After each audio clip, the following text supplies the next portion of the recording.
Signs and Signals is a ghost hunting channel with a reputation for going places most people wouldn't dare. Abandoned buildings, dense forests, locations with histories that tend to follow you home. But this particular night wasn't meant to be anything special. No full investigation, no elaborate setup. They were simply driving out to visit a grave, Buck's grave, camera rolling mostly out of habit, just in case something worth keeping showed up. They weren't expecting much. What happened instead stopped them cold. Yeah, that was going to be the plan. We were just going to ride in the car down there. And I don't know, we didn't really expect much of it. We probably were just going to toss it to the side like a lot of the footage that we do and record. But if we saw the grave, then that would have been cool, and do like a spirit box was the plan. Yeah. Something, you know. So, I mean, I'll be honest, we've seen stuff down there, you know, crazy stuff down there when we were younger that didn't make any sense. Like lights, orbs just like going around us that weren't blinking, because at first we thought they were fireflies, but they weren't blinking though. Yeah. So, can't really explain that. I think that's enough B-roll there. Yeah. You don't want to waste up all the battery already. The camera's battery's getting... What is that? Deal. What the f***, dude? I'm zooming in, I can't. Dale, what the f***? What the f*** are you supposed to do? Ain't nobody supposed to be out here? Oh, sh**. That just walk in the woods. Where's the headlamp at? The headlamp should be right there. Like he didn't, like he stopped. Did he turn off the light? Can you see in there? No, I can't see. I'm zoomed in. I can't hardly see. Don't zoom in. It ain't gonna help. What the f***? No one's supposed to be out here. What the f*** was that dude doing? What do you mean he turned the headset off? There's no light. Like, I saw him walk into the woods right around there, and then the light that was on his fucking head is gone. It's not there. Dude, he could be up in that right there right now. I can't see shit. I'm not rolling down this window. I don't see any light. What the f*** did we just walk in on? Still shaken, they eased the car forward, slow, cautious. Then something shifted in the tree line, a light, movement, enough to make them stop. They sat there, engine running, trying to make sense of what they were looking at, and then, without warning, it came straight at them. What the hell is that? What did he have? Was it right here? Where? I don't know. I can't tell. No, it was at this patch. No, look up in there. Did we go past it? No, it was right in here. Up in there. Oh, there's light. Is that him laying on the ground? No, he threw the light on the ground.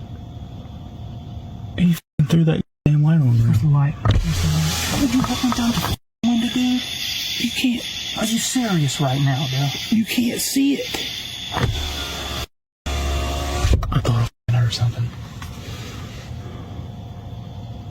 That light's just sitting there. He threw it down. Hold on. What's that? Hold on. He might need help. Hello? You need help?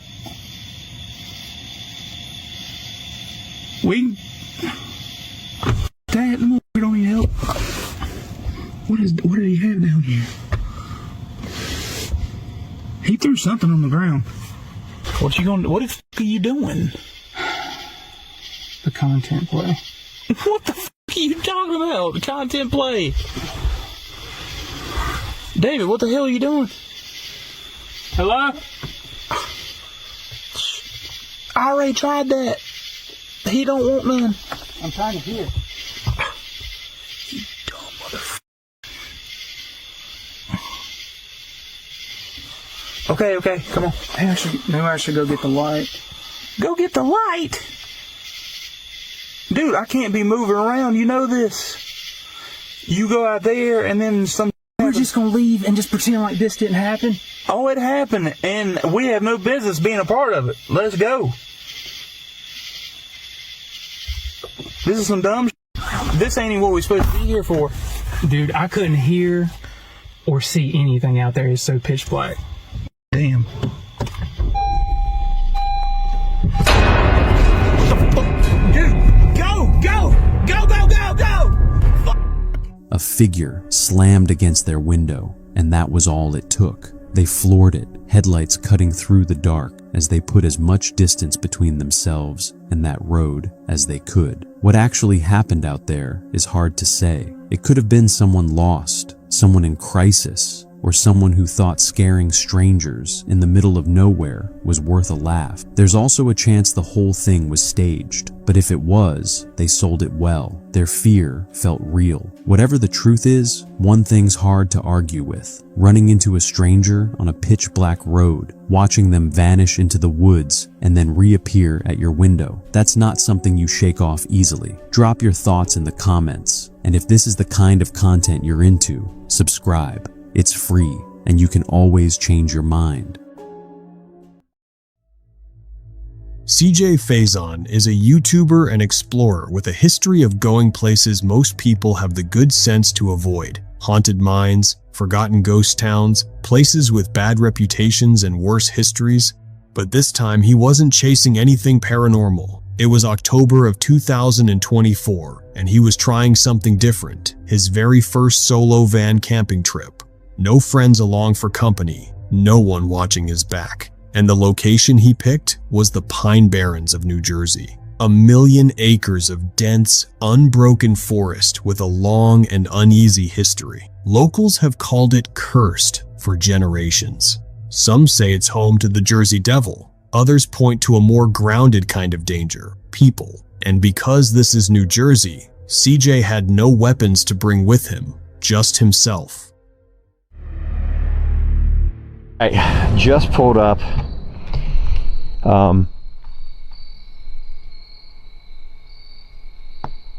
That's weird. Sounds very hollow. He pulls in just after dark, parking deep along a sandy trail. The moment he steps out, something catches his attention. The ground beneath him sounds hollow, like something is buried just below the surface. It's odd enough to notice, but he moves past it. The night starts out quietly. He gets camp set up, films for his audience, even finds moments to laugh. But the Pine Barrens have a way of not staying quiet for long.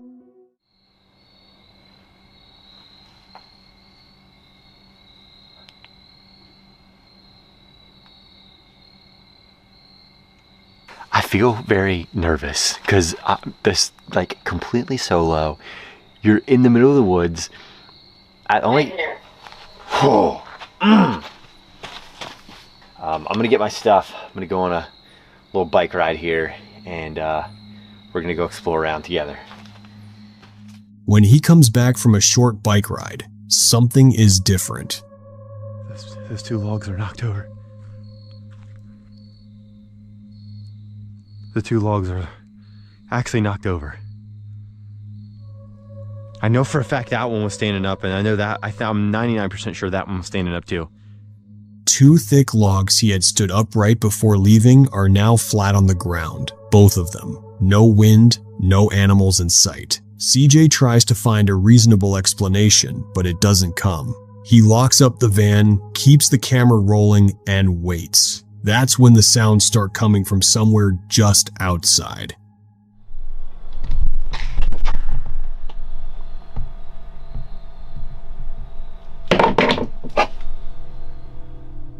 Then, a dim red light appears at the edge of camp, blinking, sitting in the brush. He goes to check it and finds a flashlight, one that doesn't belong to him, with the power switch still in the off position.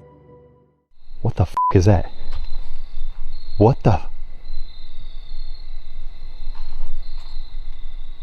is that?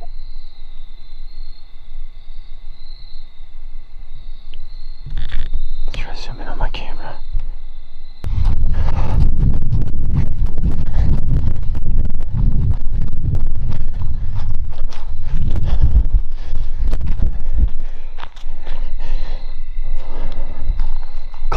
Come on.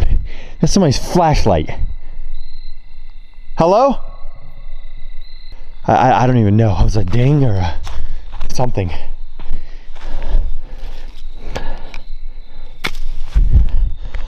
Somebody's out here. Obviously. A damn flashlight doesn't fall clean out of the sky. It had turned itself on, and as he runs back toward the van, something else takes over.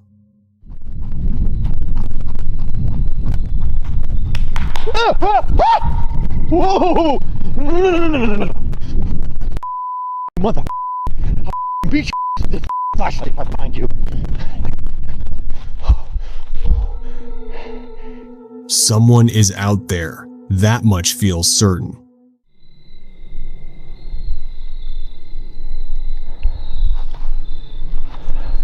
Alright, come the who's out here? Who's out here?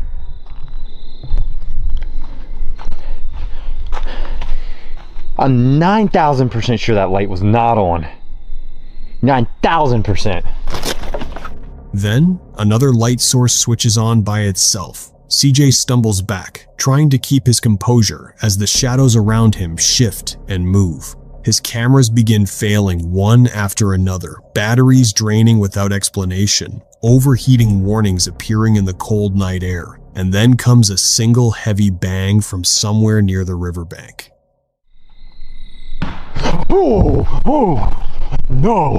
No way. Hello? Listen, dude. Listen. If you're with me, just come out and say it. Loud enough to stop him cold. He calls out into the dark. Nothing comes back. Just silence. He moves toward the toilet building to check. There's nothing there to see.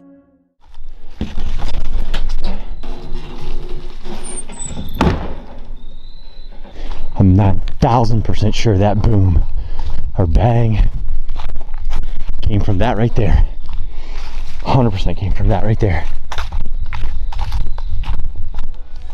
CJ makes his way back to the van and stays there. No more going outside. Just the quiet hum of the Starlink antenna and the persistent feeling that something in the tree line is watching him.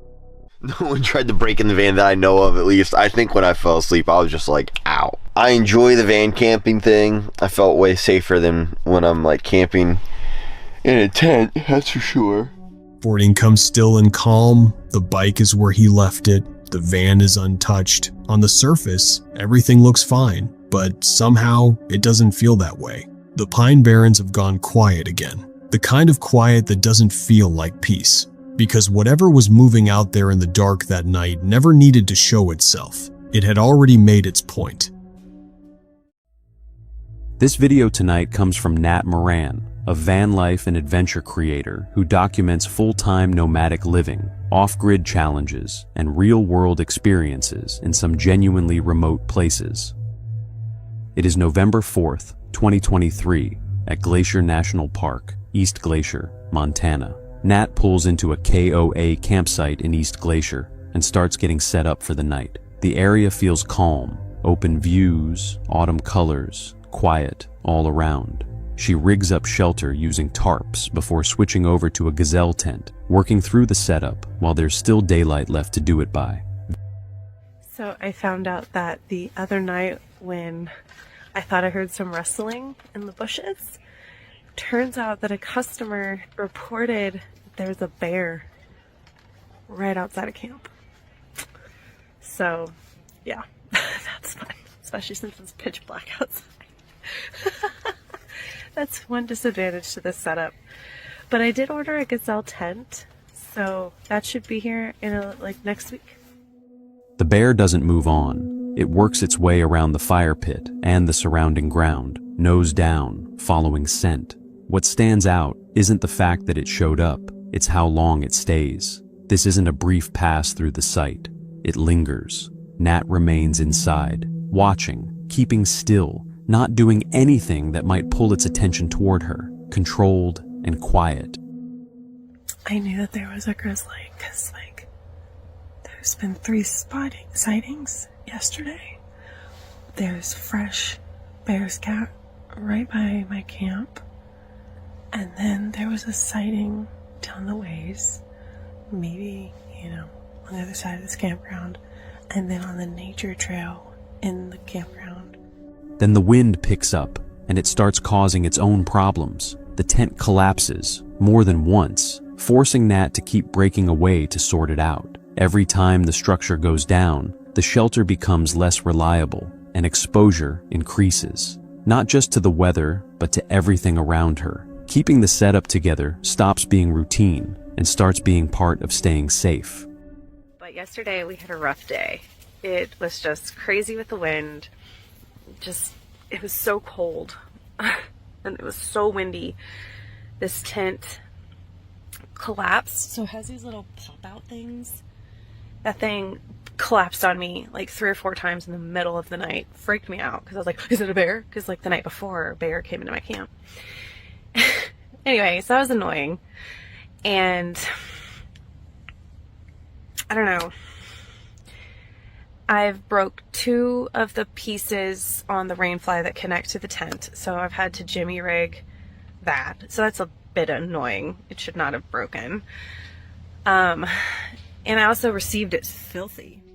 Nat adjusts. She repositions the tent and moves it closer to the vehicle, using it as a windbreak to cut down the exposure and bring some stability back to the setup. The response is measured, working with the conditions rather than giving up on the site entirely. What makes this experience stand out is how the 2 problems stack on top of each other. A bear in the area is manageable. A tent collapsing in strong wind is manageable. Both happening at the same time, in the same place, is a different kind of pressure. The bear never comes directly to the tent, but its presence keeps the situation live throughout. Nat's ability to stay calm, keep adapting, and avoid doing anything to escalate either problem is what holds everything together. And that's really the point. Remote camping can feel easy right up until the moment the environment decides to test you. And out there, that shift can happen faster than you expect.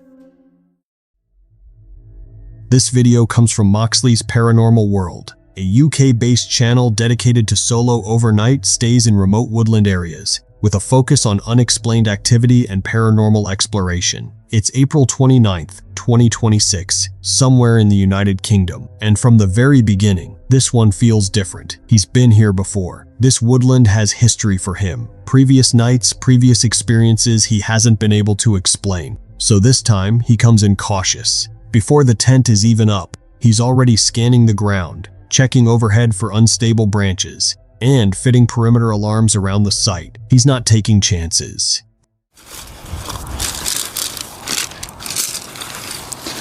Because it definitely looks big enough. Yeah, it's going to be big enough here. And even if it's not, we'll make it big enough. I keep looking around because I don't feel like I'm the only person here, and I possibly ain't the only person here. Because what time are we at? 8 o'clock in the evening. It's a gorgeous day as well. This ground's really soft. Isn't it great just listening to the wildlife? She's setting up. It's one of the main reasons why I actually love coming out doing these ones. Yeah, okay, you've got the stories of the paranormal cryptids. Before the light fully goes, he walks the area and comes across structures in the trees. Logs and branches arranged in ways that don't look accidental. No clear explanation for them. He keeps moving, keeps preparing, but the forest around him has gone unusually quiet. Then something catches his eye, a reflection, or what looks like one. Shifting position between the gaps in the trees, he tracks it, checks the same spot again and again. Whatever it is, it doesn't come closer, but it doesn't leave either. It just repositions, stays at the edge of visibility, watching, almost. That's what makes it unsettling. Not aggression, but patience. It was like a thud. Just here. Is there someone else here with me?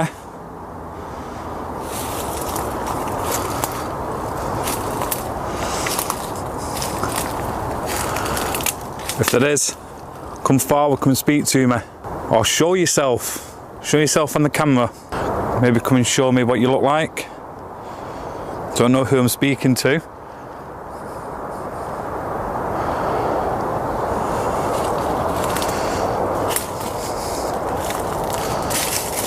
Let's go over this side.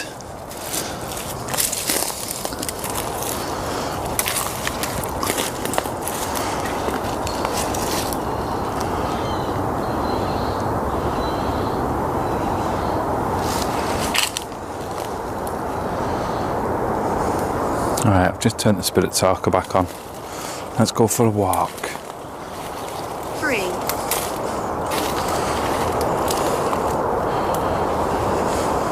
Forgive my sins. 3. Forgive my sins. Well, what did you... 1,840. 1,840. 1840s. Leg. There's something... My name is Raymond. Raymond? Is that what we just got in the tent as well? Raymond? I'm always watching. You always watching, are you? Kelsey. What are you always watching? Are you watching people who come out here doing the photographer?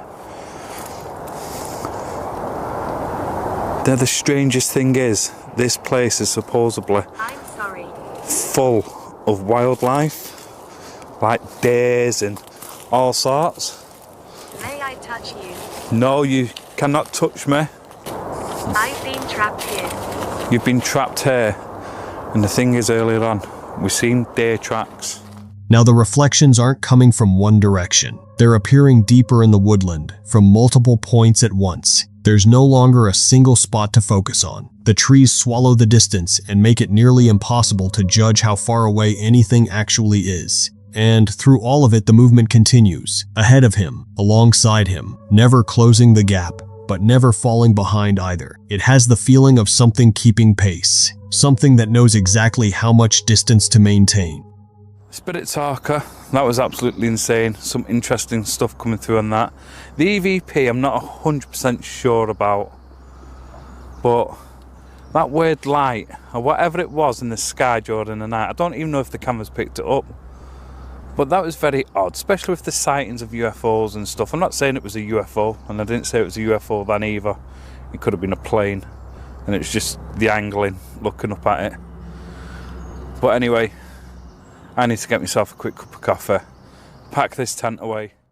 Then one of the perimeter alarms goes off. He checks the area immediately. Nothing there, no tracks, no movement he can pin down. Just the alarm and the silence after it. More sounds follow, muffled, close to camp, near the monitored line. He goes back out to look. Again, nothing he can confirm with his own eyes. The alarm's triggered. Something entered the perimeter. But whatever it was, it left no clear trace behind. That's what defines this entire night. Not one dramatic moment, but a slow, unrelenting accumulation. Reflections that reposition, movement that mirrors, sounds that reach the edge of camp without ever crossing it. Nothing is ever identified. Nothing is ever confirmed. But nothing disappears either. It just stays out there, just beyond the reach of the camera, just outside the edge of the light. Present enough to feel, impossible enough to prove. By the time morning comes, the only thing he can say for certain is that he was never fully alone out there.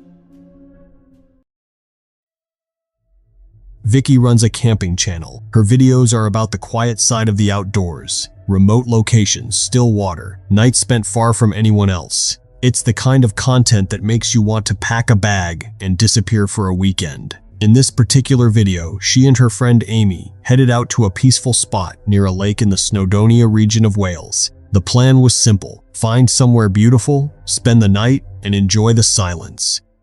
Here's where we're going. So we think we found quite a little quiet lake spot for tonight. It's near Llanogwan and that little busy area. And yeah, so hopefully think I've been quite clever in where we've parked and how we found it. And thinking we're going to be fairly alone tonight. So that's always good in Snowdonia in September. See that little dot up there? That's Amy at the top of the hill. And here's me back at the bottom. Because why? We forgot the water filter. And we realised when we was right at the top. It doesn't look that steep from here, but I promise you, I promise, it's steep. Tiny little week. After a long hike, including one frustrating trip back down the hill after forgetting their water filter, they finally made it to the lake. It was everything they'd hoped for. So here we are at Lynn Beep, and don't know what this is. They've covered up the car park which is here. There's no longer access to the world's most perfect car camping or van spot ever. Meanies. But yeah, here's our location. Very flat ground over there. I mean, we might camp there or we might find some around there. We shall see. They pitched their camp, settled in, and let the evening come to them. A flock of sheep drifted past the campsite, grazing quietly around the lake. It was peaceful, unhurried, exactly the kind of night you go camping for. We have been greeted with these sheep everywhere. So the sheep are now making their way around the lake in an orderly fashion. They went to sleep with nothing to worry about. Morning came without incident. They made coffee, packed up their gear, and made their way back down the trail toward the car. And that's when the trip turned into something else entirely. So coming back from the car, from my camp, I have 4 flat tyres and a smashed windscreen and a smashed window, complete with rock inside. Poor car. Are you still on hold, babe? Yeah. I've been on the phone for 57 minutes. For someone who didn't want us to stay here, they've made us stay here a real long time. Strange. Trying to get rescued from this place. The breakdown people don't cover it. So on the phone with the insurance, and it's looking like it's going to be bye-bye to the car. It's going to have to get scrapped and I'm going to have to make a claim, but it's not going to be repairable apparently because of the damage, so it's probably going to be bye-bye car. So the farmers literally killed our car, murdered it. Even yesterday somebody else was parked just over there, not blocking the gate as well, another local person walking to the lake. There's no gate access blocked at all. He saw us probably, yesterday when he came in, heard the sheep. I guess really hates wild campers, because it's not like we're in the way of the gate, so what other reason could it be? No, nothing was stolen from the... The question that keeps circling is why. Their car may have been parked near a gate on someone's property, but it wasn't blocking it. Nothing was stolen. This wasn't opportunistic. Someone went out of their way to cause as much damage as possible, and then left. Beside the destroyed car, there was a dry patch on the ground, roughly a meter long, about the size of a quad bike or a small vehicle. Whoever did this hadn't been gone long when the girls arrived back. They may have just missed them. That detail is uncomfortable to sit with, but at least Vicky and Amy were safe. Whatever anger drove someone to destroy that car in the middle of the night, it stopped at the vehicle, and that, in the end, is the only thing that matters.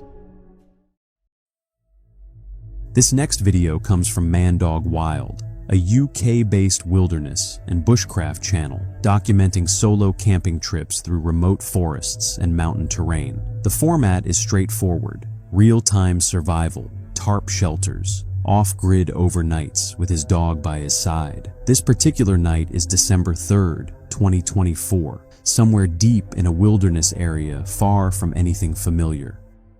So if it wasn't for all the water and dog food, it'd be a relatively lightweight camp tonight. But it's not lightweight because of all the water and dog food. There's no sense in me laying down a sleep system right now because it's way too far away. And the sleep system we're using tonight, it's just, there's no point in laying it out this early because you just allow the bugs to crawl in. And we don't want that. So it's coffee time.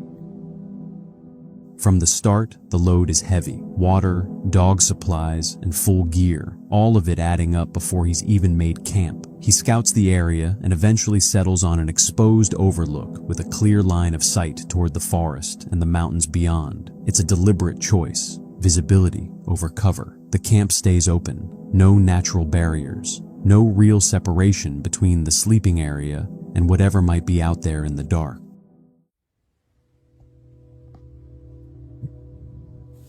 Then the quiet breaks. Something moves in the brush nearby, and the dog catches it before he does. She stiffens, locks on. Her attention fixes on something just beyond the reach of the firelight. What matters here isn't the sound itself, it's her reaction to it. The way she goes still before anything is even identified.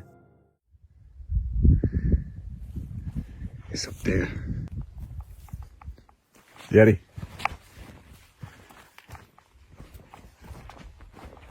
Oh, good. Oh, she's disappeared now. Cool. So we heard a noise, and Yeti starts growling. And then she gets a little bark, and then follow her over, and there was some eye shine at the top of the hill looking down at us. Moments later, possible eye shine appears further up the hillside. No clear shape, no tracked movement, just a brief reflection at distance, visible long enough that he notices it, then gone. And when he looks to the dog for a read on the situation, her behavior has shifted again. She doesn't move toward it, she pulls away. That detail is hard to ignore, because it doesn't look like curiosity, it looks like avoidance. I wouldn't be surprised if it was DC.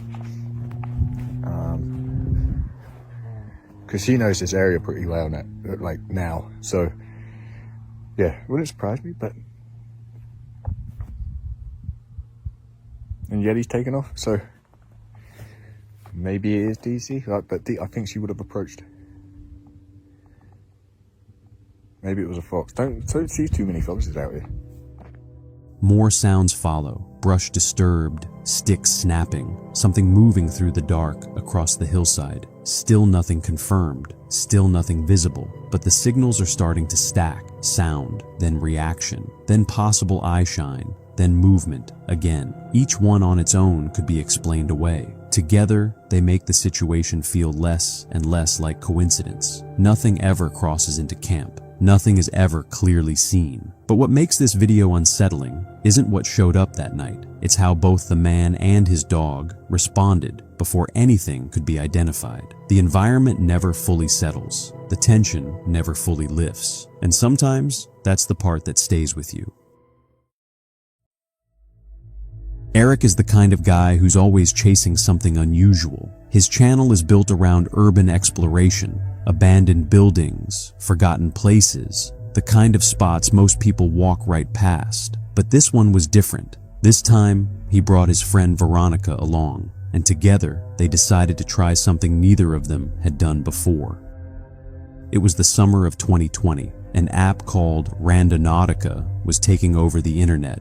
The concept was simple. It generates random coordinates, and you go find whatever's there. During COVID, when the whole world was stuck indoors, people started using it just to have a reason to step outside. For some, it led to open fields, quiet parks, nothing remarkable. But for others, the coordinates led somewhere they genuinely wish they'd never found. I remember that there's this trend going on. What is it called? Randonauticing? Yeah. It's an app where like supposedly you like put your mind to it, like your intent, and like you say what you want to see, and like it takes you to this like specific location. So that's what we're gonna do right now. It's kind of creepy. Yeah, it's creepy, and not to mention it's a bunch of curbs, and we're in the middle of nowhere. Yeah. So I'm excited for this. Hopefully it's real, you know? I don't even know why she moved out here. Look at all this. It's crazy.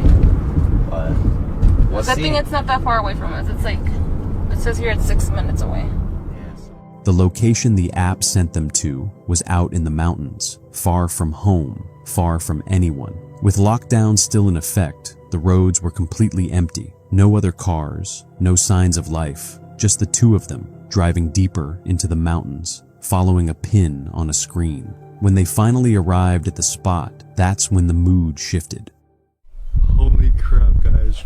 Ronda Nautica took us to a wrong turn. Baby, what is that? There's... What? Don't tell me it's here. What the f... Are you serious right now? Wait, did you hear that? Was that a dog? No freaking way, did you hear that? Yeah, I did. Like that. It sounded like a baby sound, like a doll sound, like you know those little kids that play with the... Yo, check this place out, guys. What? There's no way this thing about is here. We're literally in Desert Doll Island. That's what it looks like. Look at this. Yeah, because I mean, like, we're in the desert type of thing. The mountains. What the hell is this? Wait, what does this say? It says... Oh, it's in Spanish.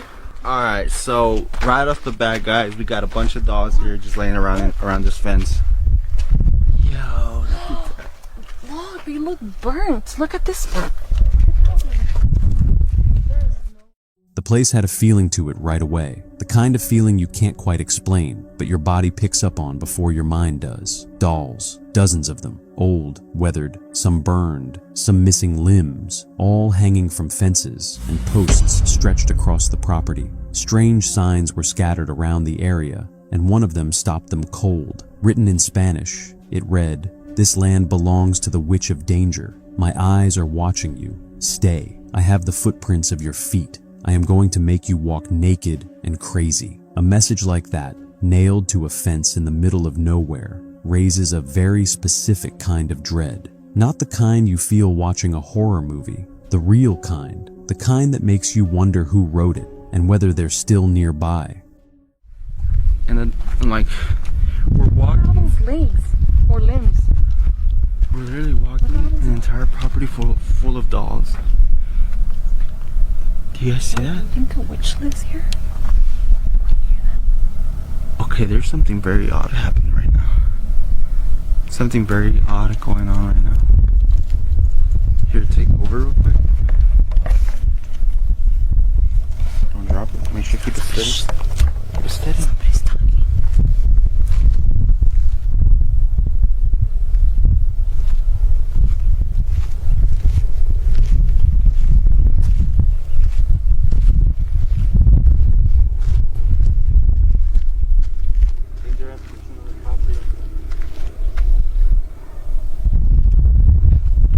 What's over there? Wait, why is...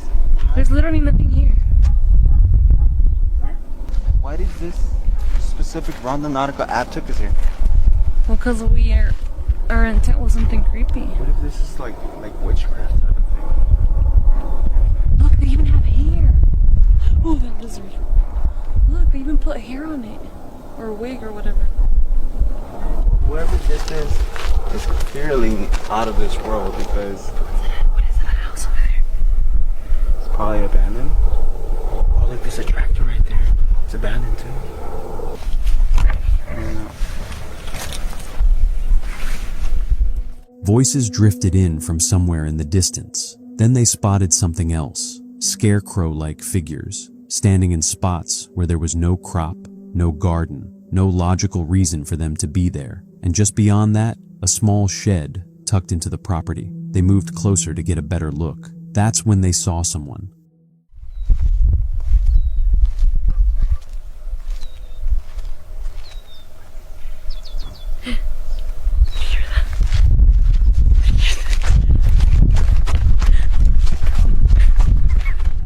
No warning, no explanation, just a figure, and then instinct took over. They turned and ran, all the way back to the car, and they didn't stop.